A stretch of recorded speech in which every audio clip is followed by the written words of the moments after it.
नमस्कार मैत्रिणींनो, मी क्रांती अहिरे। आज तुम्हाला मी चिकनची भाजी कशी करायची अगदी वेगळी रेसिपी आहे ती करून दाखवणार आहे।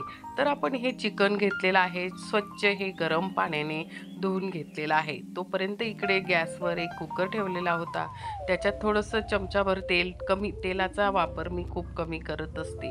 तर चमचाभर तेल टाकलेलं होतं आणि त्याच्यात आपण 1 ते 2 कांदे चिरून बारीक परतून जोपर्यंत ते लालसर होत नाही तोपर्यंत आपण ते परतून घेणार आहोत आणि थोडंसं जिरं टाकलेलं आहे। आणि आपण आता आधी इथे चिकन सूप बनवणं म्हणजे चिकन थोडंसं शिजवून घेणार आहोत। तोपर्यंत तुम्ही माझ्या चॅनलला नवीन असाल तर जरूर माझ्या चॅनलला सबस्क्राईब करा, लाईक करा, शेअर करा आणि कमेंट्स करा की माझा चिकनचा व्हिडिओ आणि अगदी वेगळ्या पद्धतीने मी चिकनमध्ये काय टाकणार आहे पूर्ण लक्ष देऊन बघा। अगदी वेगळं टाकणार आहे आणि ही पारंपरिक जुनी पद्धतीची रेसिपी आहे। जुने जे काही आदिवासी लोक राहायचे त्यांच्याकडे काही वस्तू राहायच्या नाही आणि त्या अशा पद्धतीने चिकन किंवा काळ्या मसाल्याची जी आमटी करायची तर त्याच्यात काय टाकायचे, पूर्वीचे लोक जे काय टाकायचे ते बघा। आणि इतकी सुंदर अशी ही चिकनची भाजी आणि तेलाचा वापर, सगळ्यात महत्त्वाची गोष्ट म्हणजे आपण तेलाचा वापर याच्यात खूप कमी करणार आहोत, कारण चिकनच्या भाजीला तेल सुटत असतं। तर हे बघा, आपण इथे 3 शिट्ट्या करून घेतले आहे। चिकनचं फोडणी देऊन, साधं फोडणी देऊन आणि चिकनचं हे, तर त्याच्यानंतर इथे लागणारं जे साहित्य आहे हे खोबरं आहे। ते खोबरं छान भाजून घेतलेलं आहे आणि भाजून त्याचं बारीक कूट केलेलं आहे। तर इथे हे आपण जे भत्ता असतो आपला किंवा मुरमुरे, शेव मुरमुरे डाळ ते घेतलेलं आहे वाटीभर।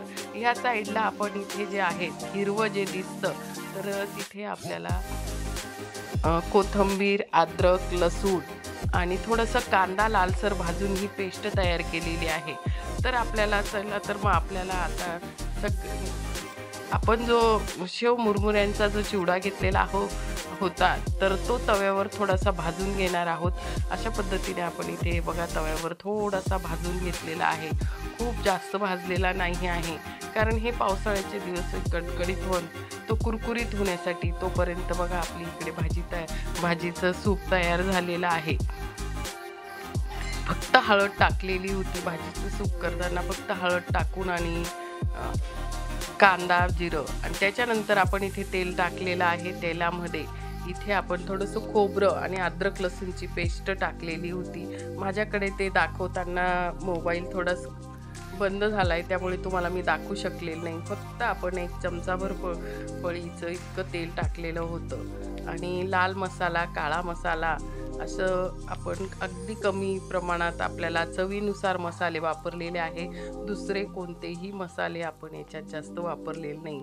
तुम्हाला वाटलं तर तुम्ही दुसरे मसालेसुद्धा टाकू शकतात, पण मी अगदी घरगुती केलेले जे मसाले आहे, तुम्हाला जर मसाले करायचं असेल तर ती रेसिपीसुद्धा माझ्या चॅनलवर अपलोड केलेली आहे।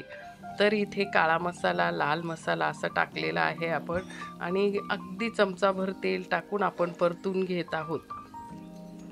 आणि हे बघा अशा पद्धतीने आपण इथे अगदी कमी तेलामध्ये परतून घेतलेला आहे। आणि आपण जे चिकनचं जे सूप केलेलं होतं ते टाकून थोड्या वेळ ते मसाले जे आहेत टाकलेले ते भाजून घेणार आहोत। अगदी कमी बघा, कमी गॅस करून घेतलेला आहे आणि ते मसाले आपण थोडंसं चिकन सूप टाकून आणि ते हे बघा अशा पद्धतीने परत आपण थोडं थोडं टाकून आणि या ठिकाणी आपण अशा पद्धतीने आपण पूर्ण, तर त्याच्यानंतर आपण इथे हळूहळू सगळे जेवढे आपले चिकनचे पीस होते ते टाकून घेत आहोत।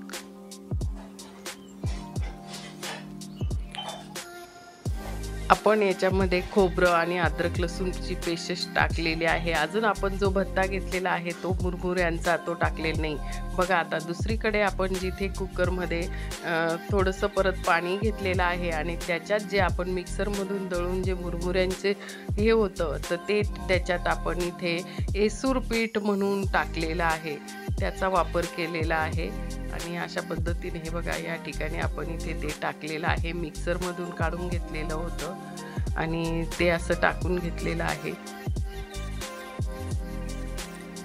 आणि ते आपल्याला जेवढा रस्सा पाहिजे तेवढं आपण याच्यात, हे बघा इथे उकळ फुटलेलं आहे आणि ते गरम पाण्यातच टाकलेलं होतं आणि अशा पद्धतीने आपली ही छान अशी चिकनची भाजी आपण जी भत्त्याने केलेली होती, भत्ता टाकलेला आहे तिच्यात जो घट्टपणा यावा म्हणून